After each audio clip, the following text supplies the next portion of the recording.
बिस्मिल्लाहिर्रहमानिर्रहीम। Sir ji, cyber security and information security risk chapter number 15 मैं बड़ी डिटेल से आपको यह पढ़ाने लगा हूँ। एज्यूमिंग कि आपने पहले ये कभी नहीं पढ़ा। सर जी, वही बात वहाँ से शुरू करूँगा कि यार रिस्क का मतलब होता है व्हाट मे गो रॉन्ग, क्या खराबी हो सकती है। ठीक हो गया। और साइबर सिक्योरिटी का मतलब होता है कि आप उसके लिए क्या सिक्योरिटी कर रहे हैं, क्या निज़ाम बना रहे हैं, क्या मेजर्स ले रहे हैं कि वो वाला नुकसान ना हो। और information security risk, information security से रिलेटेड कौन से रिस्क हैं। सर जी, मैंने आपको एक बार पहले जब पढ़ाया था तो ये बात कही थी कि यार जब हर चीज़ आईटी की तरफ चली गई है, सारा पैसा आईटी की तरफ चला गया है, सब लोग आईटी के ज़रिए अपने बिजनेसेस को ऑपरेट कर रहे हैं, सारे बैंक्स आईटी के ज़रिए लोन पैसे दे रहे हैं, ले रहे हैं, सब कंज्यूमर्स आईटी यूज़ कर रहे हैं, सारे क्या कहते हैं स्टूडेंट्स आईटी की तरफ आ गए हैं, टीचर आईटी की तरफ आ गए हैं, तो भाई इससे रिलेटेड रिस्क भी आईटी की तरफ आ गया। आज आप देखिए, हम लोग क्लास में बैठे हैं, हम लोग को इस बात का रिस्क इतना नहीं है कि कोई बच्चा हमारी क्लास आगे फ्री में पढ़ लेगा, लेकिन इस बात का बहुत बड़ा रिस्क है कि कोई बंदा हमारा पोर्टल एक्सेस कर लेगा अनऑथराइज तरीके से। इस बात का बहुत बड़ा रिस्क है कि कोई बंदा हमारी वीडियो डाउनलोड करके यूट्यूब पर डाल दे और कहेगा मैं ये नेकी आप सबके लिए फैला रहा हूँ। मेरा पॉइंट समझ आ रहा है। अब थीम इसको ज़हन में रखना है।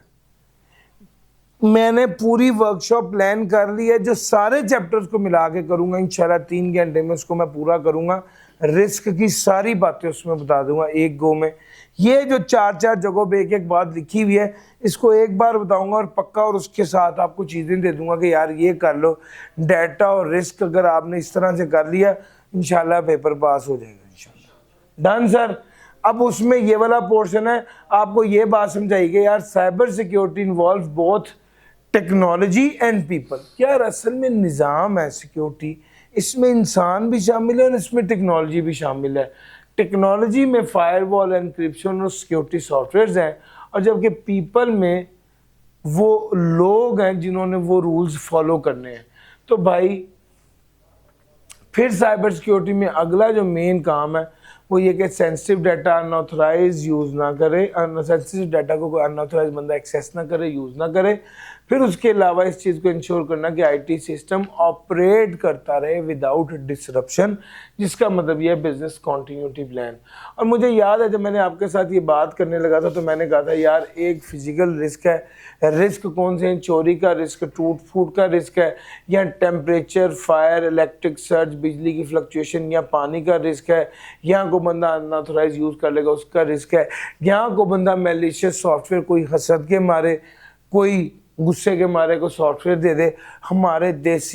हमारे यहाँ आम तौर पे एक चीज़ होती है जिसको कहते हैं यार इसने तवीज़ कर दिया, इसमें होता है सर जी। वो जब ये फिजिकल वर्ल्ड में तवीज़ होता है, दूसरे को तरक्की करते देखकर उसके घर तवीज़ फेंक दे, उनके घर में लड़ाई हुई थी या कोई तूफ़ान आफत कोई मुसीबत आई थी।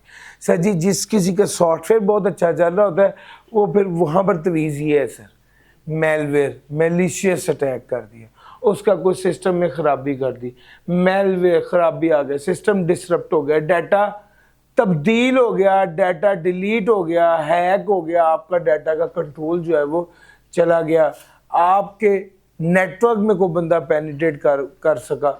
सर ये सारे मसाइल हैं।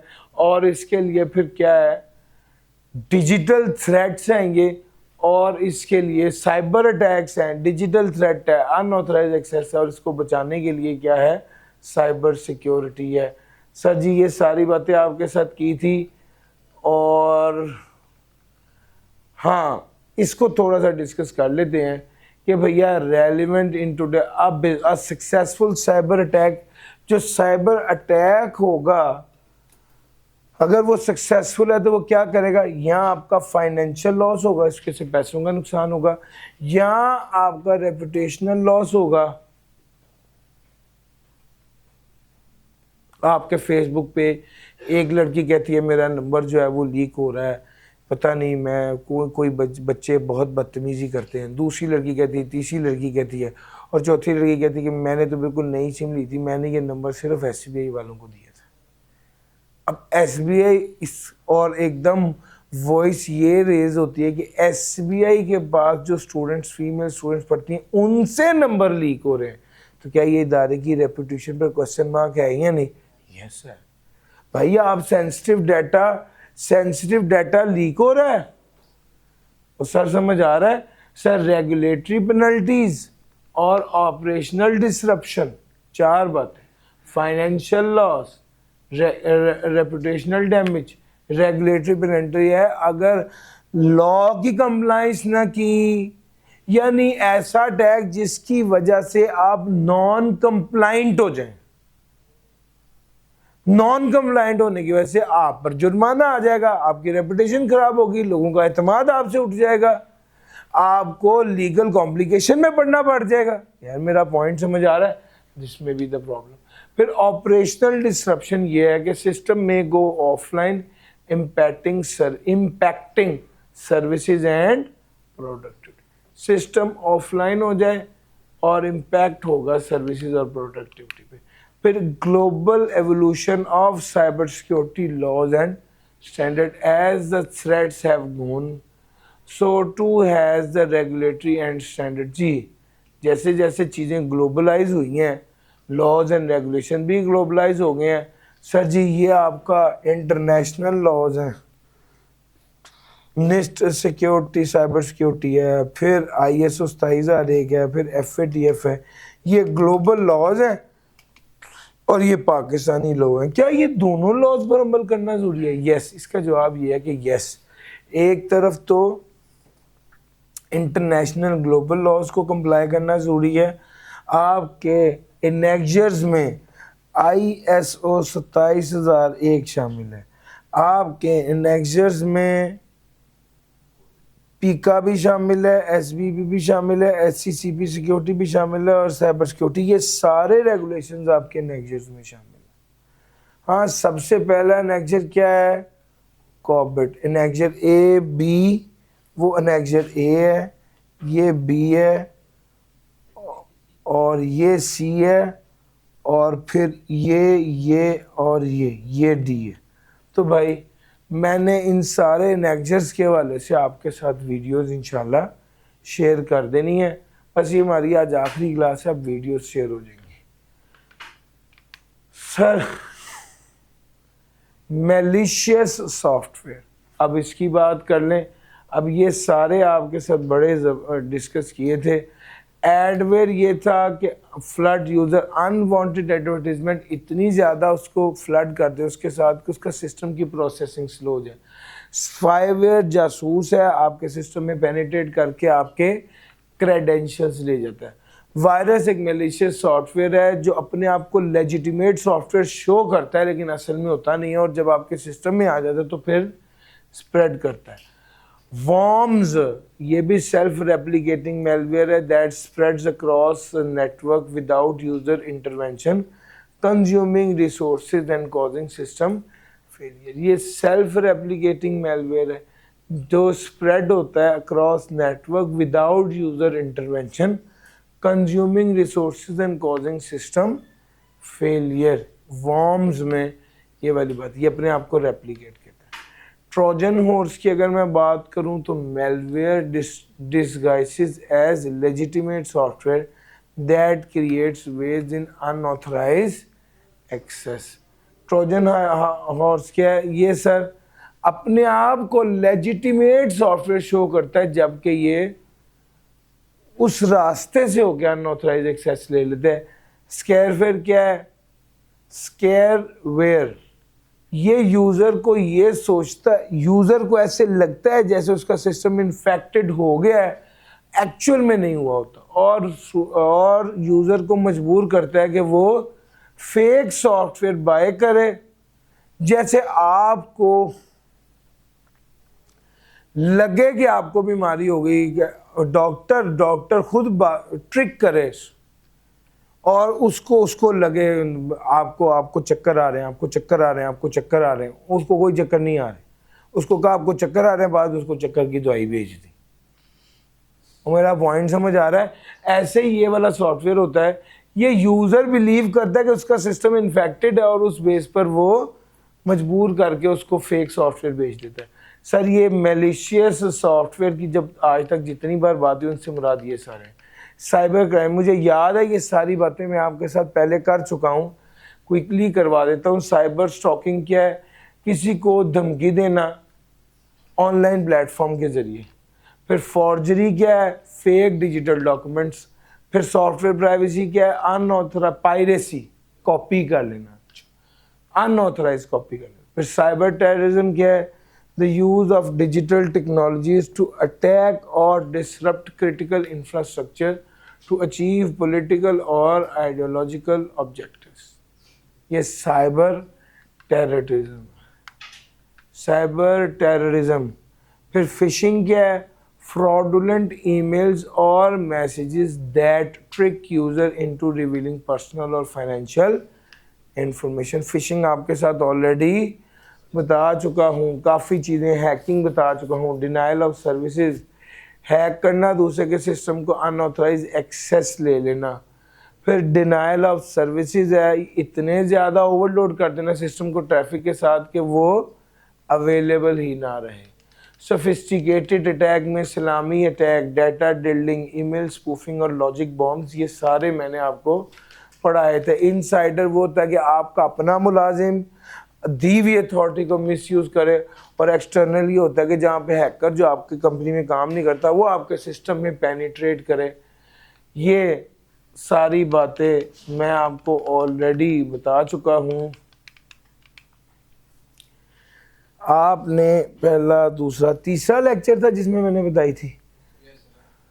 हाँ, तीसरा लेक्चर था रिस्क का, यानी आपकी जो रिवीजन सेशन है इसके तीसरे लेक्चर में आएंगे। तो लास्ट में मैंने ये सारी बातें बताई थी। सलामी अटैक्स भी बताया था कि छोटी छोटी अमाउंट्स जो हैं वो अपने अकाउंट में, हर 50,000 मुलाजम में हर मुलाजम के अकाउंट से 10 रुपये निकाल लिए तो आपने 1 लाख रुपए अपने अकाउंट में। डाटा डिल्डिंग क्या है? डाटा को जब डाटा प्रोसेसिंग में लगा होता है, अभी प्रोसेस नहीं होता, प्रोसेसिंग की क्यू में लगा होता है, उस वक्त वो बड़ा वल्नरेबल होता है कि उस पर अटैक किया जाए, उस वक्त अटैक करना, और इसको कहते हैं डाटा डिल्डिंग। ईमेल स्पूफिंग का मतलब है कि ईमेल के सेंडर के नाम को मैनिपुलेट कर देना, email sender address to deceive user को, ऐसे लगे जैसे ये ट्रस्टेड सोर्स है जबकि वो ट्रस्टेड सोर्स है ना हो। Sir, strategies for cyber security defence. अच्छा, अब अगली बात आपके साथ करने लगा हूँ, यहाँ पर एक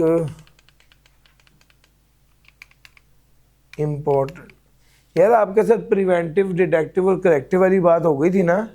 अच्छा, वो दूसरा प्रिवेंटिव मेजर्स। प्रिवेंटिव मेजर्स ये होता है कि आप किसी अनऑथराइज बंदे को अंदर आने ही ना दो, वो प्रिवेंटिव मेजर है। प्रिवेंटिव मेजर में सबसे पहला क्या आ गया? ऑथेंटिकेशन। ऑथेंटिकेशन का मतलब है कि आप जो बंदा सिस्टम में अंदर आना चाह रहा है उसका लॉगिन आईडी और पासवर्ड लो और उसकी आइडेंटिटी को वेरीफाई करो, फिर उसे एक्सेस दो। कॉमन ऑथेंटिकेशन मेथड्स क्या है? यूजर नेम और पासवर्ड। बाज़ औक़ात 2 फैक्टर ऑथेंटिकेशन भी होती है। आप यूजर नेम और पासवर्ड के साथ एक प्रूफ ऑफ आइडेंटिटी के लिए SMS भी कर देते हैं उसके मोबाइल पर कि जनाब वो मोबाइल से देखें। तीसरे नंबर पे बायोमेट्रिक भी हो जाती है, physical characters to verify the identity. आपने कभी अपना ATM कार्ड लेके जाना भूल जाएं, आप उस ATM मशीन में जाएं, आप बायोमेट्रिक करेंगे, वो आपको आपके नंबर भी पूछेगा, आपका पासवर्ड भी पूछेगा, तीनों चीज़ें टैली करेगा, मल्टी फैक्टर ऑथेंटिकेशन के जरिए आपको ट्रांजैक्शन करने देगा। सर समझ आ रहा है? तो ये होता है मल्टी फैक्टर ऑथेंटिक। फिर एनक्रिप्शन है। एनक्रिप्शन क्या चीज़ है?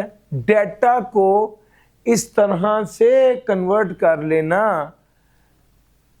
साइफर टेक्स्ट में कन्वर्ट कर लेना, साइफर टेक्स्ट में कन्वर्ट कर लेना डाटा को। 1 मिनट यार आप दे दें, फिर उसके बाद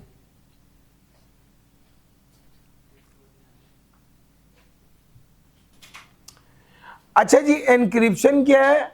डाटा को अनरीडेबल फॉर्मेट में लेकर आना, डाटा को अनरीडेबल फॉर्मेट में लेकर चले जाना और फिर उसको डाटा को अनरीडेबल फॉर्मेट में लेकर चले जाना।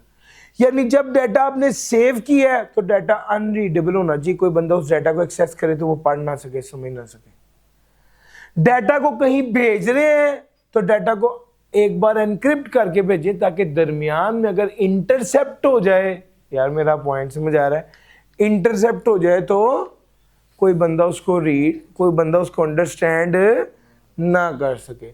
ये एनक्रिप्शन है। वो कहता है एनक्रिप्शन बोथ इन ट्रांजिट और ओवर नेटवर्क जो है वो एनक्रिप्शन 2 तरह की होती है। एक होती है सिमेट्रिक एनक्रिप्शन और एक होती है एसिमेट्रिक एनक्रिप्शन। सिमेट्रिक एनक्रिप्शन में ये होता है कि आप जिस चाबी से ताला लॉक होता है उसी चाबी से ताला खुलता है। यार मेरा पॉइंट समझ आ रहा है? कुछ ऐसी चाबियां होती हैं, मैं ना अक्सर ताले देखे 2 तरह के ताले होते हैं। एक ताला हम लोग की शॉप पे लगा होता था, मुझे याद है उसको ताला लगाने के लिए भी चाबी लगानी पड़ती थी, यानी चाबी से ताला लगता था और फिर उसी चाबी से ताला खुलता था। अब होता यह था कि अब एक एग्जांपल सुनना जिससे आपको ये बात समझ आएगी। 2 भाई हैं, एक ए और एक बी। ए शाम को दुकान बंद करता था और बी सुबह सुबह जाके दुकान खोलता है। ए जब शाम को दुकान बंद करता है ना तो वो चाबी से ताला लगाता था और फिर वो चाबी एक बंदे को देता था कि जाके दूसरे भाई के घर दे आओ ताकि वो सुबह टाइमली दुकान खोल ले। एक ही चाबी से ताला लगना है, एक ही चाबी से ताला खोलना। इसका सबसे बड़ा मसला ये है कि दरमियान में चाबी का किसी 2 नंबर बंदे के हाथ लग गई तो वो सबसे पहले उसकी डुप्लीकेट बनवाएगा। यार मेरा पॉइंट समझ आ रहा है? और ए के आने से पहले पहले दुकान साफ सुथरी कर देगा। ठीक हो गया। केस नंबर 2, चाबी ए के पास है, बी ने जब शाम को दुकान बंद करनी है ना तो बी ने क्या करना है, सिंपल ताला लगाना है। उस ताले को लगाने के लिए चाबी नहीं चाहिए। और चाबी किसके पास है? ए के पास। चाबी ए के पास है, बी ए जाके ताला खोलता है, चाबी अपने पास रखता है, सारा दिन दुकान जाता है। शाम को बी क्या करता है, ताला लगा के घर आ जाता है। अगले दिन ए फिर भरा जाता है, चाबी से ताला खोलता है। उसे पता है कि इस ताले की चाबी ए के पास है। केस 1 में जो सिमेट्रिक है इसमें चाबी भिजवानी पड़ती है। केस 2 जो एसिमेट्रिक है इसमें चाबी भिजवानी नहीं पड़ती। मेरा पॉइंट समझ आ रहा है? ये दोनों में मैंने आपको बिल्कुल देसी एग्जांपल देके समझा दिया कि यार दोनों में फर्क क्या है। सर जी सिमेट्रिक एनक्रिप्शन का मोस्ट वाइडली एल्गोरिथम जो यूज होता है ये AES 256 है। हमने यही ब्लॉकचेन में भी पढ़ा है। हैश नंबर जब क्या हैश कैलकुलेट कर रहे थे तो क्रिप्टोग्राफिक एनक्रिप्शन की जब बात करते हैं। और एसिमेट्रिक क्या है, इसमें 2 कीज होते हैं, एक पब्लिक की और प्राइवेट की। पब्लिक की वो है जो सबके पास होती है और प्राइवेट की वही है जो सिर्फ उस बंदे के पास होती है। मेरा लॉगिन आप सबके पास है, आपने किसी ने भी ईमेल करनी हो तो वो मुझे करेगा लॉगिन पर, वो मैं आपको लॉगिन शेयर करूंगा, लेकिन उसका जो पासवर्ड है वो सिर्फ मेरे पास होगा। यार मेरा पॉइंट समझ आ रहा है? तो ये होती है एक पब्लिक की और प्राइवेट की। अब यहां पर एनक्रिप्शन में मसला क्या है? एनक्रिप्शन में मसला है कि जब चाबी भेजते हैं तो रिस्क है, और एसिमेट्रिक एनक्रिप्शन जो है इसमें पब्लिक की और प्राइवेट की होती है। इसमें प्राइवेट की से डिक्रिप्ट होता है और this method removes the need to share secret key over the network. जब मैंने एक बच्चे को, एक बंदे को ईमेल की, वो ईमेल एनक्रिप्ट होके जाती है और वो डिक्रिप्ट सिर्फ तभी होगी जब वो अपना लॉगिन आईडी और पासवर्ड डालेगा। यार मेरा पॉइंट समझ आ रहा है? उसके अलावा वो डिक्रिप्ट नहीं होगी। सर इसको कहते हैं एसिमेट्रिक। इसके अंदर भी अगली गेम है, वो कहते हैं asymmetric encryption is ideal for secure communication over the internet. It is widely used in digital signature, secure email, SSL और टीएलएस। एसएसएल और टीएलएस। सर जी एसएसएल क्या होता है? एसएलएल होता है सिक्योर सॉकेट लेयर। सर जी यहाँ पर आ जाता है अभी ये सिक्योर सॉकेट लेयर, एसएसएल होता है, और टीएलएस होता है ट्रांसपोर्ट लेयर सिक्योरिटी। वो कहते हैं आपने अक्सर देखा होगा HTTP लिखा होता है और कुछ जगहों पर HTTPS लिखा होता है। ये जो HTTPS लिखा होता है ना, ये S शो करता है कि ये सिक्योर है और ये जब डाटा को ट्रांसफर किया जाएगा तो एनक्रिप्ट करके किया जाएगा, जबकि HTTP जो है ये सिक्योर नहीं होता और डाटा को किस तरह ट्रांसफर किया जाता है? नॉर्मल टेक्स्ट फॉर्म में ट्रांसफर किया जाता है, और उसमें कोई बंदों से इंटरसेप्ट कर ले तो नुकसान क्या होगा? नुकसान ये होगा कि वो बंदा अपना डाटा जो है वो डाटा सिक्योर यानी डाटा कॉन्फिडेंशियल नहीं रहेगा, कोई दूसरा बंदा उसका डाटा पढ़ लेगा, देख लेगा। तो HTTP और HTTPS जो है उन दोनों में ये फर्क है। ये देखो HTTP transmits the data in plain text. देखना भैया, HTTP transfer the data in plain text, जो कि ये क्या हो जाता है? वर्नरेबल हो जाता है टू इंटरसेप्ट एंड टेम्परिंग। और HTTPS क्या है? ये SSL और TLS को यूज करता है ताकि डाटा को एनक्रिप्ट करके भेजे। यार मेरा पॉइंट समझ आ रहा है? सर फायरवॉल की अगर मैं बात करूं तो firewall monitors and controls incoming and outgoing network traffic based on security rules. Next generation firewalls, which includes integrated intrusion prevention system and deep packet inspection to emerging threats and inspect encrypted traffic for malicious content. Sir, IPS क्या है? Intrusion prevention system. IPS है intrusion prevention system। Firewall monitor करता है और control करता है incoming and outgoing network traffic based on security rules. कौन सा है? Next generation firewall networks. ये जो होता है ना नेक्स्ट जनरेशन फायरवॉल नेटवर्क, ये बात मैंने आपके साथ पहले भी की है। पहले सिर्फ फायरवॉल होते थे जो फायरवॉल डाटा में फायरवॉल को हम कन्फिगर कर देते कि फला तरह का डाटा होगा तो तुमने उसे अंदर नहीं आने देना। अब फायरवॉल के अंदर और क्या चीज ऐड हो गई है? इंट्रूजन प्रिवेंशन सिस्टम भी ऐड हो गया और डीप पैकेट इंस्पेक्शन, ये दो चीजें ऐड हो गई हैं उसके अंदर। यानी अब उसके अंदर सिर्फ फायरवॉल नहीं, उसके अंदर ये दोनों चीजें भी ऐड हो गई। ये ऐड होने से क्या होता है? अब वो कहता है ये फायरवॉल ज़्यादा इंटेलिजेंट हो गया है और जो सोफिस्टिकेटेड थ्रेट्स होते हैं रियल टाइम में उसको ब्लॉक कर पाता है। उसको क्या कर पाता है? रोक पाता है, ब्लॉक कर पाता है। Host based firewall protect individual device such as laptop and desktop, while network based firewalls secure entire networks, defending against both internal or external attacks.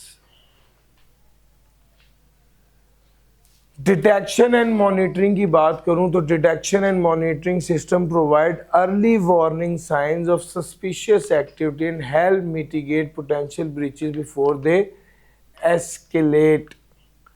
हाँ जी, मैंने प्रिवेंटिव मेजर्स में आपको क्या पढ़ा दिया है? आपको पढ़ाया है लॉगिन आईडी और पासवर्ड ऑथेंटिकेशन, फिर एनक्रिप्शन, और तीसरा क्या पढ़ाया है? फायरवॉल। अब मैं डिटेक्शन और मॉनिटरिंग पे चला गया हूं। अब ये क्या है? ये डिटेक्टिव कंट्रोल कौन से होंगे? वायरस और एंटीवायरस सॉफ्टवेयर होते हैं जो डिटेक्ट करते हैं, ब्लॉक करते हैं, रिमूव करते हैं मेलवेयर को। फिर antivirus software use signature based detection, एक खास तरह का पैटर्न होगा, एंटीवायरस सॉफ्टवेयर उसको डिटेक्ट कर पाएगा कि भैया यहाँ पर फलां थ्रेट है, ठीक हो गया। और real time scanning check files, ये वो क्या कहते हैं? वो कहते हैं रियल टाइम में फाइल्स को चेक करना, यानी जब इस वक्त आप सॉफ्टवेयर चला रहे हैं, रियल टाइम में इंटरनेट से कनेक्टेड है, आपके ऑपरेशन चल रहे हैं, उसी वक्त ही कोई डाटा आता है तो रियल टाइम में आप उसको ना सिर्फ डिटेक्ट कर पाते हैं बल्कि ब्लॉक भी कर पाते हैं। Modern antivirus tools use machine. अब बेसिकली मॉडर्न एंटीवायरस टूल्स क्या यूज करते हैं? मशीन लर्निंग और एआई। मशीन लर्निंग और एआई को यूज करते हैं ताकि एनालाइज किया जाए अनयूजुअल सिस्टम बिहेवियर। सर जी देखिए, या तो एक खास तरह का पैटर्न है या बिहेवियर है, और यहाँ अगर आपने इंटेलिजेंस से डिटेक्ट करना है कि ये वाला डाटा वायरस लग रहा है तो उसके लिए उसने एआई को भी इनकॉर्पोरेट कर दिया है। ये modern AI tool machine learning करते हैं, ये अनयूजुअल सिस्टम बिहेवियर को देखते हैं जिसकी बेस पर ये डिटेक्ट कर पाते हैं जीरो डे अटैक और एडवांस मैलवेयर। इंट्रूजन डिटेक्शन और प्रिवेंशन सिस्टम। इंट्रूडर कहते हैं अजनबी को, अजनबी के आने पर डिटेक्ट करना, वो सिस्टम जो उसे डिटेक्ट करता है उसे डिटेक्शन कहते हैं। वो जो उसे अंदर आने से रोक देता है उसको प्रिवेंशन सिस्टम कहते हैं, ब्लॉक कर देता है। और एक होती है बिहेवियर बेस्ड डिटेक्शन और anomaly detection. In modern IDPS help identify attacks even if do not match the signature. ये बड़ी कमाल बात है। एक तो आपने कह दिया डिटेक्ट करे, एक आपने कह दिया प्रिवेंट करे, तीसरा बिहेवियर की बेस पर। अच्छा, अब बिहेवियर की बेस पर कोई खास पैटर्न नहीं, बिहेवियर की बेस पर अगर कोई सिस्टम में कोई पेनिट्रेट करने की कोशिश करता है उसको रोक। सर बिहेवियर की बेस पर कैसे हो सकता है? आओ मैं आपको एक बात बताता हूँ। सर 9 से लेके 5 बजे तक पिछले 10 साल में एक बंदा है, वो सुबह 9 बजे जाता है, शाम 5 बजे रहता है। एक दिन जिस दिन 31 दिसंबर थी, रात को 2 बजे एंट्री कर रहा है। ये अनयूजुअल है यार, मेरा पॉइंट समझ आ रहा है? सर ये इस तरह की चीजें बिहेवियर बेस पर डिटेक्ट होती। Sir many organisation use decoy system. पढ़ाया था डिकॉय सिस्टम? नहीं पढ़ा?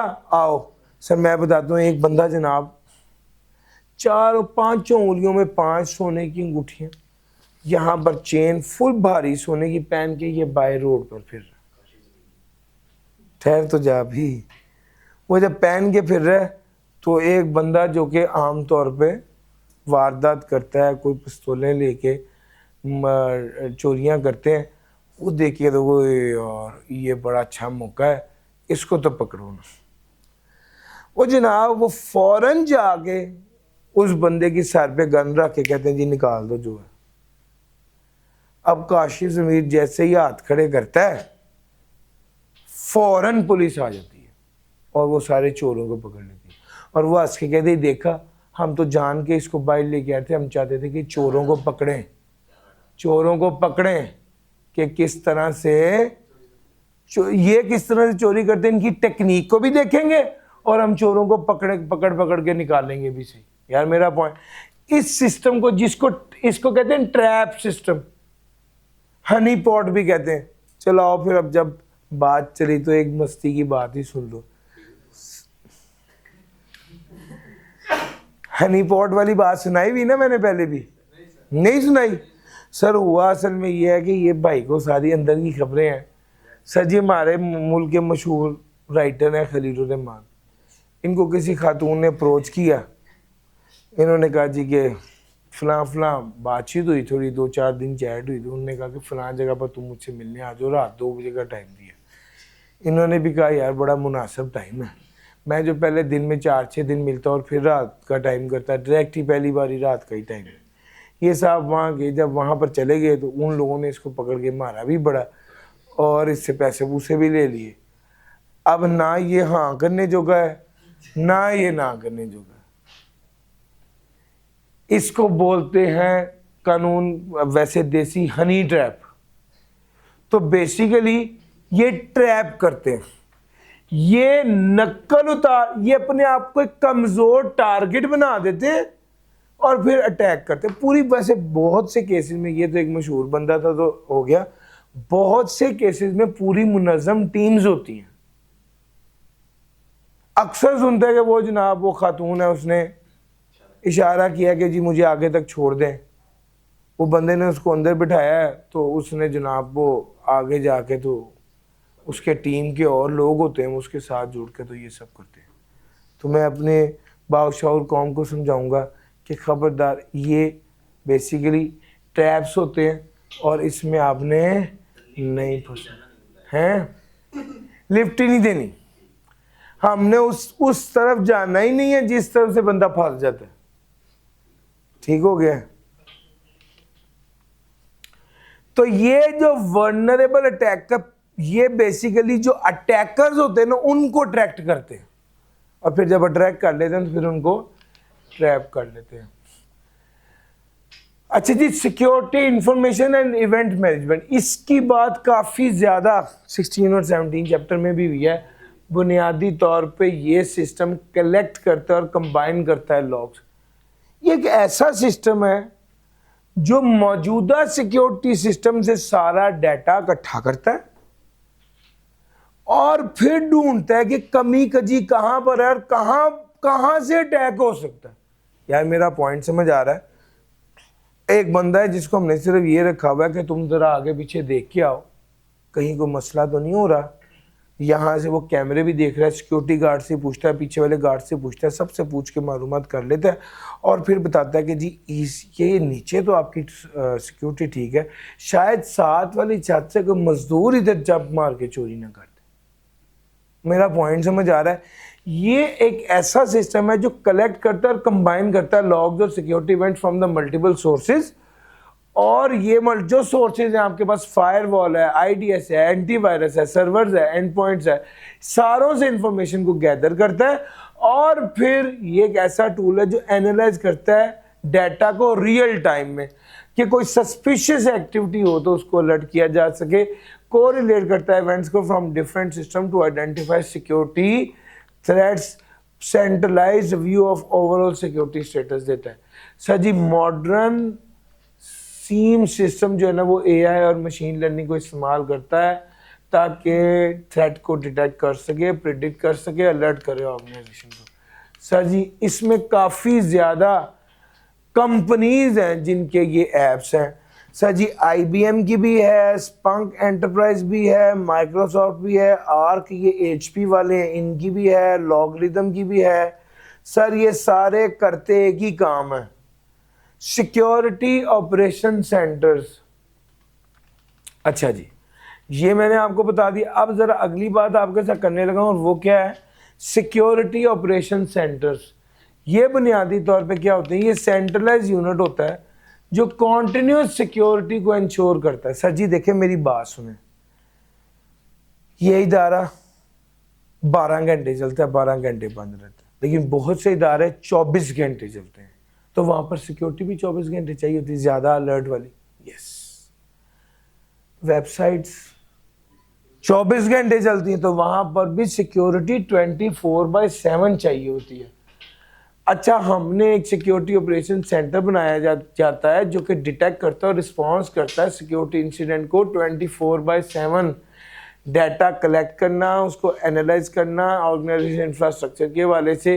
ये सीम्स और EDR and point detection and response जो है उसके डाटा को यूज़ करता है। The SOC correlates events to identify unusual or suspicious activity. Mature SOCs have specialists in digital forensics and incident response to handle incident efficiency.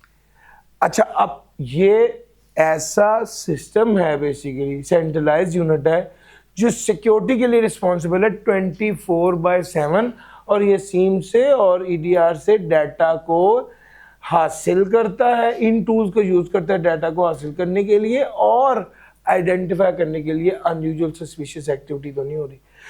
अच्छा जनाब, 2 teams भी हैं, एक ब्लू टीम है और एक रेड टीम है। पुराने दौरों में आपने पढ़ा हुआ था जब आप छोटे थे तो आप देखते थे कमांडो सेफगार्ड। कमांडो सेफगार्ड में एक ब्लू टीम है जिसका काम है कि जो थ्रेट जो अटैक कर रहा है उसको क्या करें, वो उसको डिटेक्ट करके उसका मुकाबला करें।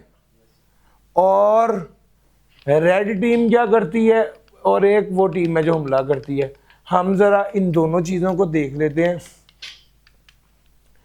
ब्लू टीम डिफेंस टीम है, ये मुकाबला करती है, सिक्योरिटी स्टेटस को मेंटेन करती है और इम्प्रूव करती है।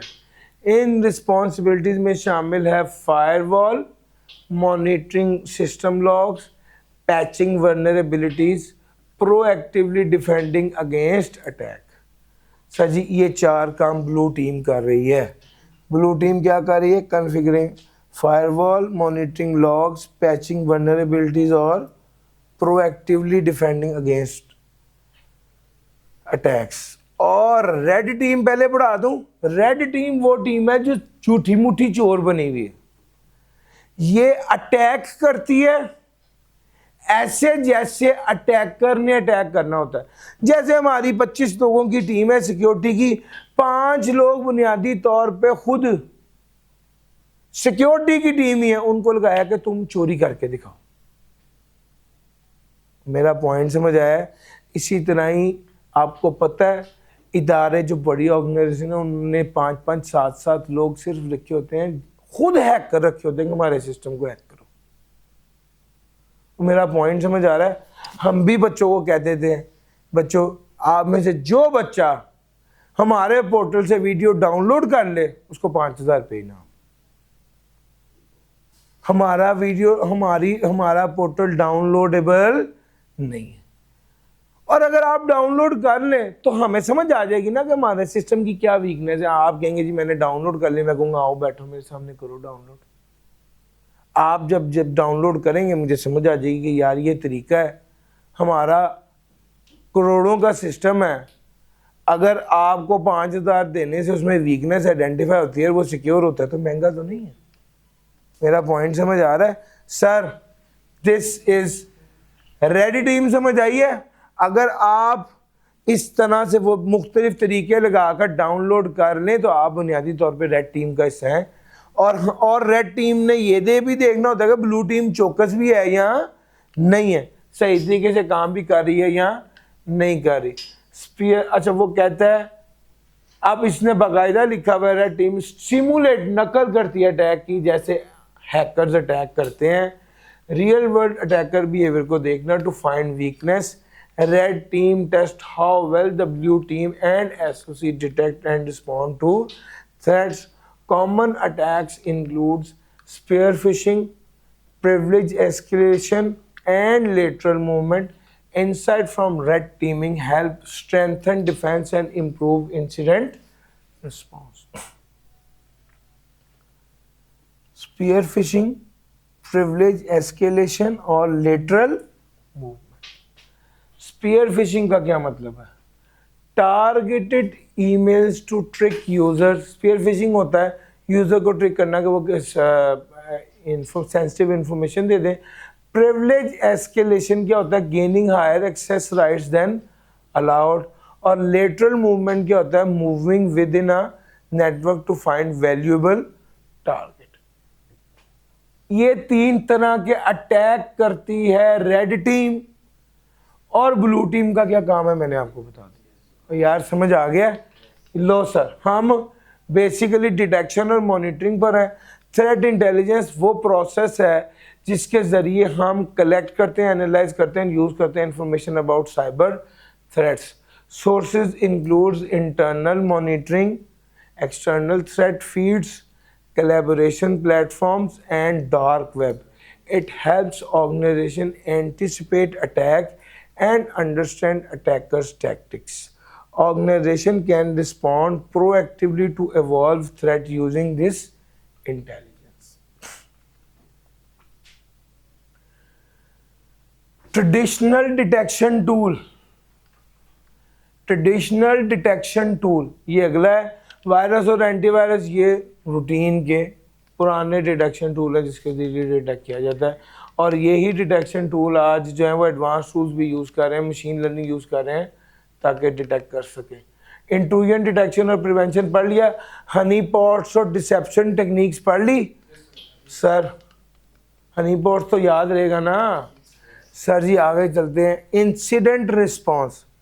सर जी वाकया इंसिडेंट रिस्पॉन्स बड़ी बार आपको पढ़ाया, वो एक ही बात ही है, वो आग लग गई है, आग लगने के बाद किस किस ने क्या करना है, ये आग लगने के बाद सोचना चाहिए या पहले ही प्लान करके रख लेना चाहिए? पहले ही प्लान करके रख लेना चाहिए। रिस्क मैनेजमेंट है यही कि यार जब आग लगे तो उस वक्त क्या करना है।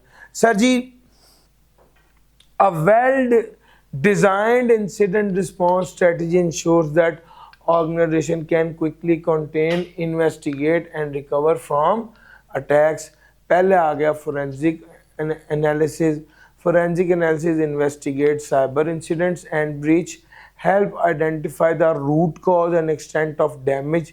Digital forensic team examines system, analyze log and trace attackers activity।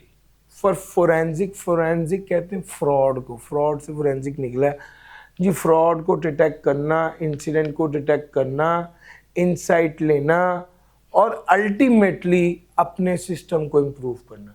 Recovery plan ये है कि जो ख़राबी हो गई है, आग लग गई है, फौरी तौर पे उससे अपने आप को निकालना, चीज़ों को साफ़ करना और दोबारा बिजनेस को कंटिन्यू करने की तरफ लाना और डिज़ास्टर से रिकवरी होना।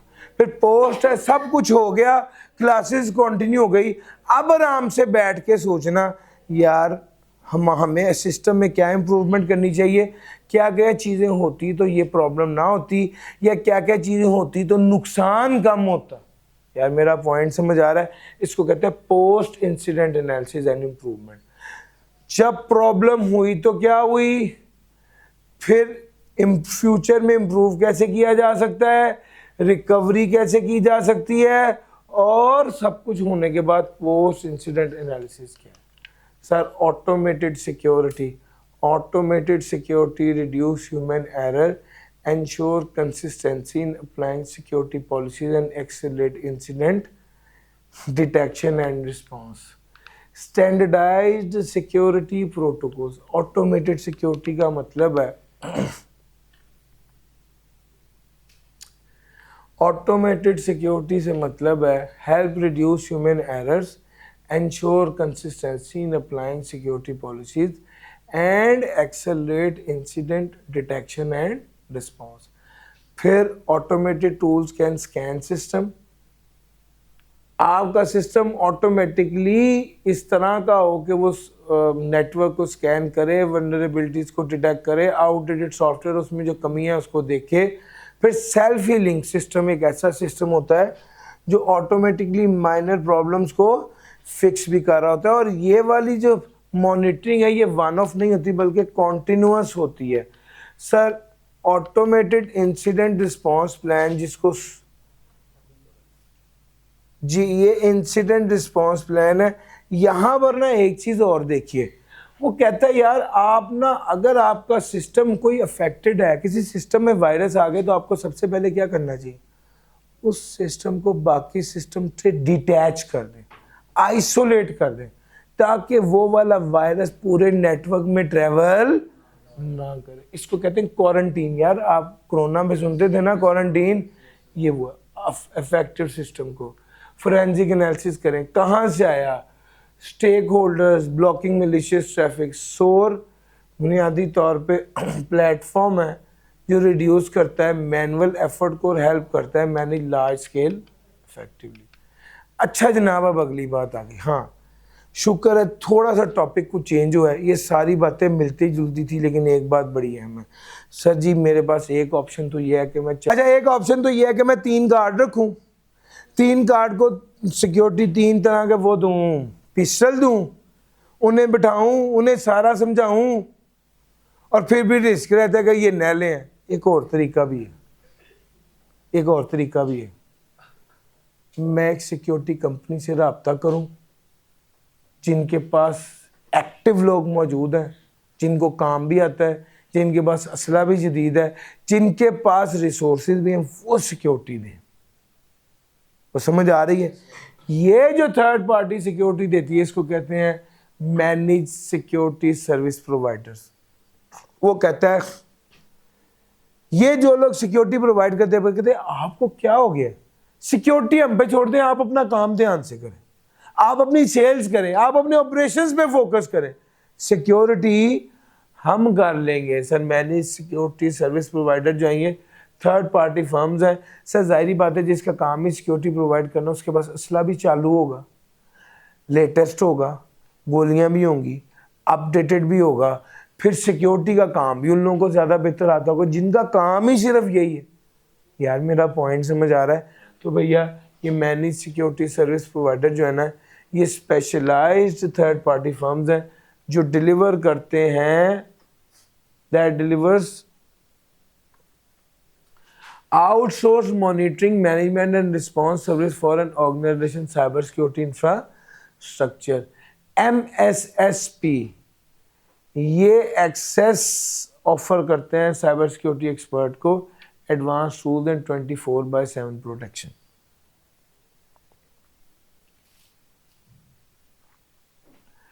Resources that are often too costly or difficult to maintain in-house, especially for small and medium-sized enterprise.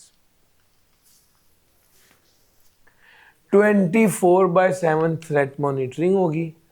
आपके सर उस इदारे ने एक्सपर्ट भी रखे होंगे, 3 बंदे तो आपके पास भेजता है, खुदा न खास्ता यहाँ पे कोई बंदा बदमाशी करे तो हम उन्हें फ़ोन करेंगे तो वो अपना कमांडो भेज देंगे, कमांडो ये बदमाश की वहाँ निकाल देंगे। यार मेरा उनके पास एक्सपर्ट्स हैं जो जिनका काम है मैक्सिमम सिक्योरिटी प्रोवाइड करना, कॉस्ट एफिशिएंसी है। जाहिरी बात है हमें सस्ता इसलिए पड़ेगा कि हम उनसे बंदे मुआ के उनसे काम कर रहे हैं। अगर हम कमांडो खुद रखें तो कमांडो तनख्वाह लेगा 1.5 लाख रुपए। यार मेरा पॉइंट समझ आ रहा है? तो कॉस्ट इफेक्टिव होता है। फिर सारे बंदे रखना, उनको रहने सोने की जगह देना, स्टाफिंग करना, वो लंबे चौड़े कामों की बजाय क्या कर रहे हैं हम थर्ड पार्टी से बात कर रहे हैं। स्केलेबल है, हालात बिल्कुल ठीक हैं तो क्या कर लेंगे 2 लोगों के साथ ही कोऑर्डिनेट कर लेंगे, 3 लोगों की बजाय बंदे, वो कहता है उनको कहेंगे वो 3 की बजाय बंदे 2 करें एक दिन में ही, अगले दिन में। सर जब आप सिक्योरिटी सर्विसेज लेते हैं तो आपका दिल चाहे सिक्योरिटी सर्विस बढ़ा दें, सिक्योरिटी सर्विस कम कर दें।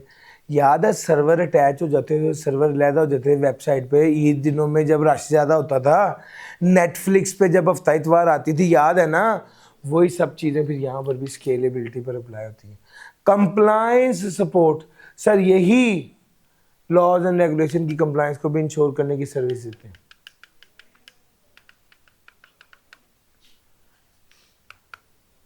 Types of services offered, SIEM सीम की सर्विस, इंट्रूजन डिटेक्शन की सर्विस, थ्रेट इंटेलिजेंस की सर्विस, रिस्पांस की service, vulnerability management, patch oversight, firewall, data loss prevention, cloud security monitoring और कंप्लायंस।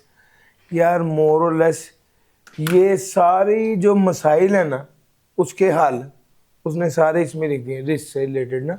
अगर आप गौर करें तो सर रिस्क जो भी रिस्क है ना उसका हल, वो कहता है रिस्क का हल क्या है, या आप रिस्क है तो रिस्क के कंट्रोल्स क्या हैं, तो आप कहें जी मॉनिटरिंग करना और उसके लिए सिक्योरिटी मॉनिटरिंग और इवेंट मैनेजमेंट का टूल है, इंट्रूडर को डिटेक्ट करना और प्रिवेंट करना, threat intelligence, incident response, vulnerability management, कोई कमी है तो पैच लगा देना, पैच इंस्टॉल कर लेना, फायरवॉल्स है, एंड पॉइंट प्रोटेक्शन मैनेजमेंट है, डाटा लॉस प्रिवेंशन है, क्लाउड सिक्योरिटी है और कंप्लायंस मॉनिटरिंग है।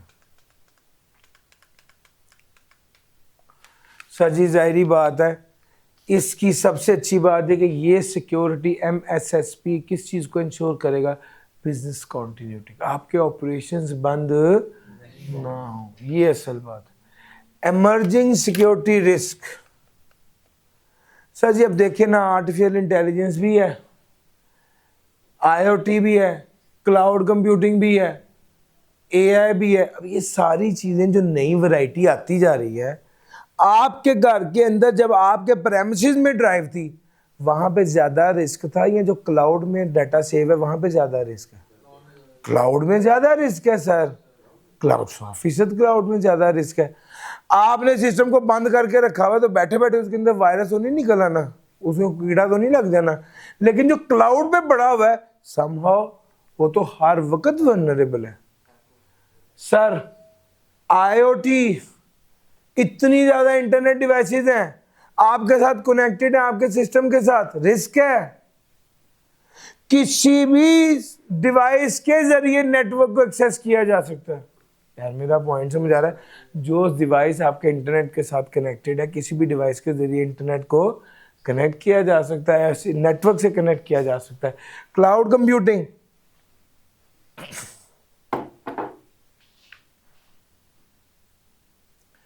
क्लाउड कंप्यूटिंग में, आईओटी में और आर्टिफिशियल इंटेलिजेंस में they encounter new and evolving risk. Sir artificial intelligence में क्या रिस्क है? ये बड़ा इंपॉर्टेंट एरिया, ये मैं आपको बता रहा हूँ। इसमें ना दो टॉपिक्स मिक्स हो रहे हैं, एआई से रिलेटेड रिस्क। इसने तीनों के टॉपिक की हेडिंग दे के किया है, एक एआई रिलेटेड रिस्क, एक आईओटी डिवाइस रिस्क, एक क्लाउड कंप्यूटिंग रिस्क। ऐसा ही है ना? जब ये सवाल आना ना क्लाउड कंप्यूटिंग का तो आपने सोचना है ये तो भाई 11वें चैप्टर में से आया इधर से होना। मेरा पॉइंट समझ आ रहा है? रिस्क ये तीनों इंपॉर्टेंट है। सर जी रिस्क क्या है? बाइस्ड। आप बात करें ना यही एआई से यहूदियों की, वहीं पे वो खोटा हो जाता है, बाइस्ड हो जाते हैं, न्यूट्रल नहीं रहते। आप बात करें एआई से कि टेक्नोलॉजी के नुकसानात क्या हैं, उस पर भी वो मुनासिब सी बात करते हैं। यहाँ पर वो बाइस्ड है, एल्गोरिदम ही बाइस्ड हो जाता है। बाज़ औक़ात एआई मॉडल कैन इनहेरिट बाइस from the training data. Biases की वजह से बाज़ औक़ात अनफेयर और डिस्क्रिमिनेटरी डिसीजंस हो जाते हैं। आपने 4 बार सीट के लिए बंदा रखा और मेल रखा है तो सिस्टम समझता है कि इनको मेल ही रखना है और वो बाइस हो जाता है, और फीमेल की जगह भी बनती है तो भी मेल ही सजेस्ट कर देता है। यस ये है मसला, क्योंकि वो लर्न किससे कर रहा होता है? डाटा से। आपने उसको डाटा वैसा दे दिया जिस वजह से वो बाइस्ड हो गए। Sir ji lack of transparency, बाजों का तो एआई का एक प्रॉब्लम ये भी है कि सम एल्गोरिथम्स आर ब्लैक बॉक्सेस। वो डिसीजन मेकिंग करते हैं, उसकी रीजन या लॉजिक नहीं बताते। यार मेरा पॉइंट समझ आ रहा है? ये भी एक बात है। Unethical use of AI. Sir ji आज सबसे ज्यादा एआई पता है कौन यूज कर रहा है? सर वो यूज कर रहा है जिसने वायरस बनाना है। वो AI can be use for unethical और harmful purposes, deep fake, autonomous weapons, mass surveillance. अब एआई, अच्छा इसका हल क्या है? फिर इसका हल भी एआई से ही निकलता है। मेरा पॉइंट समझ आ रहा है? सर ये अनएथिकल यूज ऑफ एआई। अब वो कहता है over reliance on autonomous system. अब ये अगला मसला चौथा, over reliance on autonomous system का मतलब है आपका सिस्टम ऑटोनमस, खुद मुख्तार, आप ओवर रिलाई कर रहे हैं ऑन एआई सिस्टम। आप इंसानों की बजाय जब आप कोशिश करेंगे यार ये अब आपको पता है कि रोबो टैक्सीज हैं, ड्राइवर फ्री कार्स हैं, अब आप देखिए वहां पे इंसान नहीं है, लेकिन उस पर ओवर रिलाई करने से क्या हो सकता है? नुकसान भी हो सकता है। वो कहते हैं ऑटोनमस सिस्टम बाज़ औक़ात इनअप्रोप्रिएट डिसीजन कर देती है अनक्लियर सिचुएशंस में। सर इस तरह के प्रॉब्लम हो सकते हैं। सर जी अब इसका हल क्या है? रेगुलर ऑडिट और बाइस डिटेक्शन, एथिकल एआई गाइडलाइन। वो जो प्रॉब्लम्स हैं उसी के ह्यूमन ओवरसाइट, अगर ओवर रिलायंस है तो ह्यूमन ओवरसाइट। ए भी अपनी मर्जी नाल ही चलता पे आज। एक्सप्लेनेबिलिटी, सर जी 4 बातें गई थी, चारों ऊपर जो प्रॉब्लम्स किए थे उसी का ही जवाब दिया उसने। रेगुलर ऑडिट, अगर अनएथिकल है तो एथिकल है, और अगर ओवर रिलायंस है तो ह्यूमन हो, और वो कहते हैं ना ट्रांसपेरेंसी नहीं होती, तो उसका जवाब क्या है? एक्सप्लेनेबिलिटी एंड इंटरप्रेट। वो कहता है एक्स एआई अब आ गया जो बाकायदा एक्सप्लेन करता है। Internet of thing risk, internet of things IoT से रिलेटेड क्या रिस्क है भैया? जितने ज्यादा डिवाइसेस उतनी ज़्यादा सरफेस एरिया अटैकर के लिए। यार मेरा पॉइंट समझ आ रहा है? जितनी ज़्यादा डिवाइसेस उतना ज़्यादा सरफेस एरिया अटैकर के लिए कि वो सिस्टम पे अटैक कर सके। Sir in adequacy of IoT devices के अपने कंट्रोल्स वीक होते हैं, सिक्योरिटी फीचर्स लिमिटेड होते हैं, फिर डिवाइसेस ज़्यादा, सरफेस एरिया ज़्यादा, फिर डाटा प्राइवेसी कंसर्न। भाईजान आप देखें ना, आपका जो डोर लॉक है वो अगर IoT है और आप वॉइस से दरवाज़ा खोल रहे हैं और कोई बंदा आपकी वॉइस को पैटर्न आइडेंटिफाई करके उसके मुताबिक वॉइस जनरेट करके दरवाज़ा खोल लेते हैं, प्रॉब्लम है या नहीं? Yes sir. सर ये क्या है? डाटा प्राइवेसी कंसर्न है। आप vast amount of data IoT devices collect करती है और बहुत सारा डाटा सेंसिटिव होता है जो कि आप वो कर सकते हैं। उसके लिए आपको एनक्रिप्शन ज़रूरी है और डाटा ट्रांसमिशन के दौरान भी वल्नरेबिलिटी होती है कि डाटा को अनऑथराइज्ड बंदा एक्सेस ना कर ले। बॉटनेट अटैक क्या है? Unsecure IoT devices can be hijacked by attackers. Compromised devices are often used in botnet attack. ये क्या है सर जी? बॉटनेट अटैक एक ऐसा अटैक है बेसिकली, ये thousands of IoT devices to launch massive data denial of services attack. इसमें क्या होता है? रिस्क ये है कि कॉम्प्रोमाइज्ड डिवाइसेस जो होती हैं ना वो ऑफन यूज की जाती हैं बॉटनेट अटैक के लिए। बेसिकली ऐसा अटैक जो कि किस तरह होता है? डिनाइल ऑफ सर्विसेज जैसा होता है। यानी बॉटनेट मेराई बॉटनेट जो है took over thousands of IoT devices to launch massive denial of services attack. अब वो अटैक कर देंगे thousands of IoT devices से ताकि वो डिनाइल ऑफ सर्विसेज अटैक हो जाए। ज़ाहिर बात है जब इतना ज़्यादा लोड आएगा तो वो रेगुलर ऑपरेशंस उसके रुक जाएंगे। सर जी ये बॉटनेट अटैक है। इसकी मैं थोड़ी सी आगे बात करूं तो सर जी मैं ना अभी इसकी मिसाल देने लगा हूं बॉटनेट अटैक की। हाईजैक्ड बाय अटैकर्स,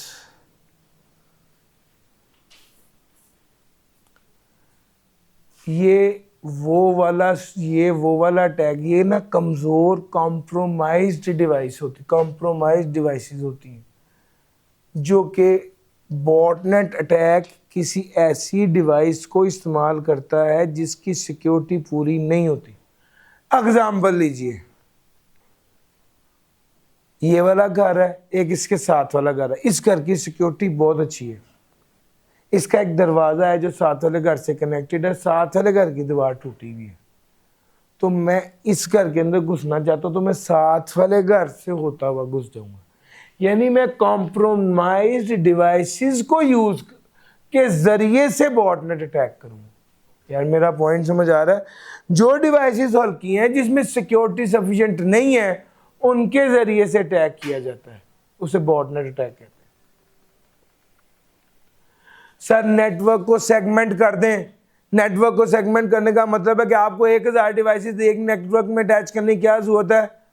50 डिवाइसेस का नेटवर्क बना ले कि अगर आपकी मसला हो तो अपने नेटवर्क को सेगमेंट में तकसीम कर लें। अगर मसला हो तो 50 डिवाइसेस डिस्टर्ब हों, बाकी 950 ठीक रहें। यार मेरा पॉइंट समझ आ रहा है? ये वो कह रहे हैं कि अपने नेटवर्क को सेगमेंट कर लें। All data transmitted and stored by IoT devices should be encrypted to prevent unauthorized access. Encrypting data both at rest or in transit ensures that even if the devices are compromised, sensitive information remains protected. Manufacturer and user should ensure that IoT devices receive timely firmware updates and patches to fix vulnerabilities. वो कहता है regular firmware update करें, कोई कमी है तो उसको पूरा कर दें, डिवाइस को एनक्रिप्ट कर दें, नेटवर्क को सेगमेंट कर दें और ऑथेंटिकेशन प्रोटोकॉल को स्ट्रॉन्ग कर दें। क्लाउड कंप्यूटिंग से रिलेटेड क्या रिस्क है? क्लाउड की कॉन्फ़िगरेशन ठीक होनी चाहिए। विजिबिलिटी एंड कंट्रोल का मतलब है बाज़ औक़ात ब्लाइंड स्पॉट होते हैं जिससे डिटेक्ट नहीं हो पाता कि प्रॉब्लम किधर है। शेयर्ड रिस्पॉन्सिबिलिटी मॉडल का मतलब है सब लोग जिम्मेदारी ले और बड़ा क्लियर होना चाहिए कि किस बंदे की क्या जिम्मेदारी है। डाटा ब्रीचेस और इनसाइड थ्रेट्स हैं। और अगर मिटिगेशन की बात करूं तो जनाब क्लाउड एक्सेस सिक्योरिटी ब्रोकर्स, इसका मतलब है कि सिक्योरिटी प्रोवाइडर्स जो उनके ज़रिए सिक्योरिटी का इंश्योर किया जाता है। मल्टी क्लाउड गवर्नेंस फ्रेमवर्क, अगर आपके एक से ज़्यादा क्लाउड है तो उन 2-3 क्लाउड में डाटा किस तरह मैनेज करना है, किस तरह हैंडल करना है, इसके लिए भी पूरे फ्रेमवर्क्स होते हैं, उसको अप्लाई किया जाए। रेगुलर क्लाउड की कॉन्फ़िगरेशन को ऑडिट किया जाए कि जिसकी जितनी अथॉरिटी उसको उतने ही राइट्स मिले हुए या नहीं मिले हुए। और एनक्रिप्शन और डाटा मैनेजमेंट का मतलब कि सेंसिटिव डाटा को एनक्रिप्ट किया जाए जब वो सेव हो या जब वो इन ट्रांजिट हो। Regular cloud configuration order. अच्छा जी, एडवांस टेक्नोलॉजीज डिकॉय सिस्टम, ये तो आपने पढ़ लिया है। डिकॉय सिस्टम तो आपने पहले ही पढ़ लिया। ये वही है, आप खुद अपने आप को एक अटैकर बनाते हैं, आप अपने आप को एक वल्नरेबल चीज़ बना, कमज़ोर चीज़ बना के फिर आपने ये देखना होता है कि क्या अटैकर अटैक कर रहा है, ताकि आप उसके अटैक करने के तरीके को डिटेक्ट कर सकें। वो काशिफ ज़मीर वाली बात बस याद रखिएगा। फिर उसके बाद आ गया ऑटोमेटेड डिफेंस सिस्टम। सर जी, आप ये वाली बात भी पहले हमने पढ़ी है कि भाई आपका डिफेंस का सिस्टम ऑटोमेट हो, जिसका मतलब है कि आप एडवांस एल्गोरिथम्स को यूज़ कर सकें to detect threat, fix vulnerable और and respond without human intervention, enhance scalability, ensure consistent policy enforcement and speed up response for to attacks। Sir उसके बाद आगे आ गया automate vulnerability scanner. Standardized protocol, standardize तरीके हों जिससे आप अटैक को आइडेंटिफाई कर सकें, अपने सिस्टम को बेहतर बना सकें, अपडेट कर सकें और स्केलेबिलिटी हो। यार जब वेबसाइट पर रश ज़्यादा होगा तब आपको ज़्यादा सिक्योरिटी चाहिए होगी, जब रश कम होगा कम चाहिए होगी। ये स्केलेबिलिटी का ये मतलब है। डिजिटल सिग्नेचर है कि भाई लॉगिन आईडी और पासवर्ड हो जिससे पता चल जाए कि कौन सा बंदा, आप आइडेंटिफाई कर सकें पार्टी को। और ये डिजिटल सिग्नेचर है। सर स्मार्टफोन सिक्योरिटी, ये भी एक अच्छी बात है। वो आपको कहे भैया आज के दौर में तो आपका स्मार्टफोन क्या है, ये खुद मिनी कंप्यूटर है।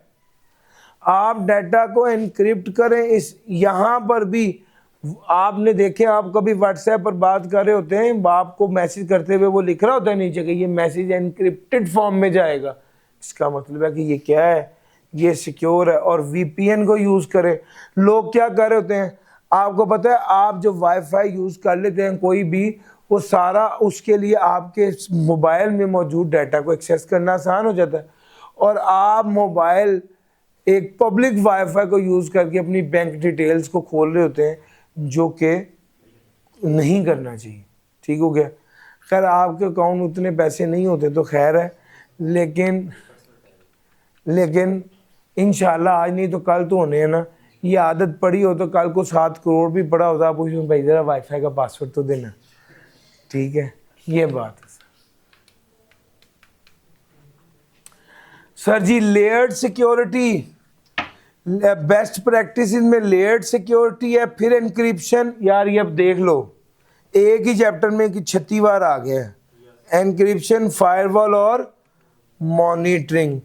फिर यूज़र को एजुकेट किया जाए, ट्रेनिंग दी जाए, पासवर्ड को कैसे मैनेज करना है ये बताया जाए, और डिवाइस की यूजेज को सिक्योर किया जाए। ऑटोमेशन वाली बात भी बड़ी बार आई है। वल्नरेबिलिटी स्कैनिंग है, पैच मैनेजमेंट है, इंसिडेंट रिस्पॉन्स ऑटोमेशन है। सर जी थ्रेट इंटेलिजेंस, प्रोएक्टिव डिफेंस का मतलब पता है क्या होता है?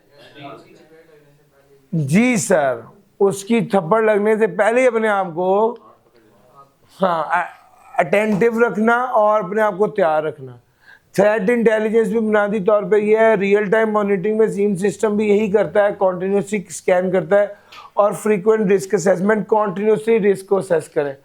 सर शॉर्टेज, अब ये आखिरी बात है कि यार वो हमें ये कहता है, इस किताब में हमें बार बार यही कहता है कि जनाब अकाउंटेंट जा रहे हैं, एआई आ रहा है, और आईटी वालों की देखना, कहता है आईटी वाले बंदे ही नहीं है, आईटी वाले बंदों की ज़रूरत है, शॉर्टेज बहुत ज़्यादा। वो देख भाई, मैं क्या, there is a global shortage of skilled cyber security professionals, demand है, टैलेंट गैप है बुनियादी तौर पे।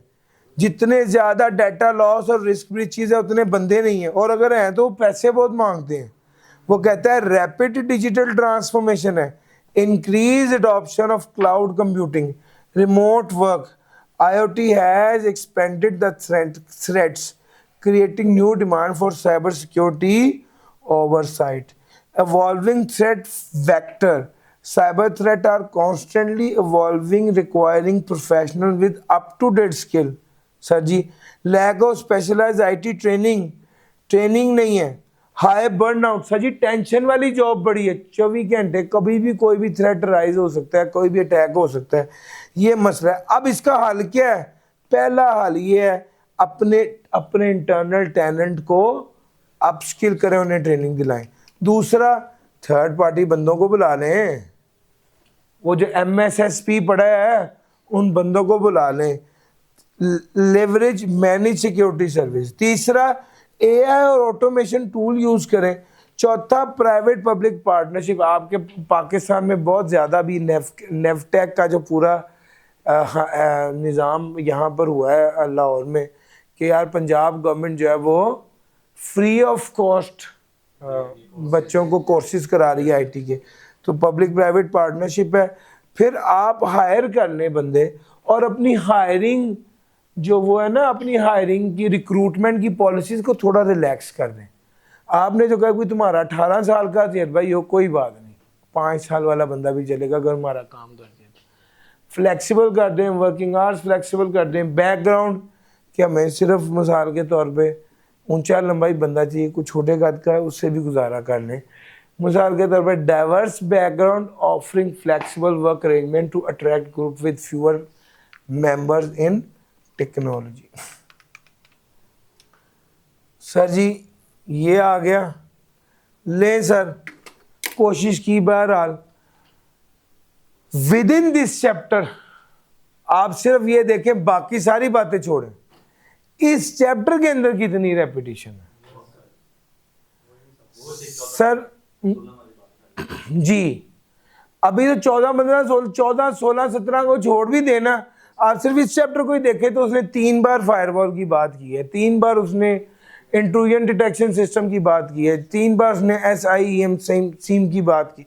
और यार ये जो किताब बनाते हुए ये जो इन्होंने हरकत किया ना, ख़ासतौर पे आखिरी चार्ट, इसको बहुत ज़्यादा बेहतर करने की ज़रूरत है। लेकिन हम पेपर तक इंतज़ार नहीं कर सकते, हमें तो अपने बच्चों को तैयार करना है। उसके लिए इंशाल्लाह मैंने आपसे पहले बात की हुई कि एक वर्कशॉप करेंगे जो जिसका टारगेट ये है कि मैं ये वाला रिस्क ना आपको एक आसान सादा नोट्स बना के 4 चैप्टरों की समरी आपके सामने रखूं, जिसको आप पढ़ें और कहें कि हाँ यार ये वाला काम ठीक है। और सर समझ आ रहा है? ये अभी तो आप क्लास में बैठे हैं, इसको घर जाके पढ़ने लगे तो बंदा काफ़ी तंग हो जाता है और थक जाता है कि यार ये क्या बकवास है। और 7 बार उसने 7 मुख्तलिफ तरीक़ों से एक ही टॉपिक लिखा हुआ है, ये उसकी बड़ी अजमत है कि यार चलो 7 बार आपने एक ही बात की और 7 मुख्तलिफ तरीक़ों से की है, वो अपने अंदर एक प्रॉब्लम है। बहरहाल अल्हम्दुलिल्लाह कम से कम रिवीजन हमारी ख़त्म हो गई है। आज 2 दिन एक्स्ट्रा तो हो गए, लेकिन मैंने कोशिश किया कि यार मैं अब दिल से 100% हर चीज़ कवर कराऊँ। लो सर, आज के लिए इतना ही था। थैंक यू जी, अल्लाह हाफ़िज़। आपका शुक्रिया।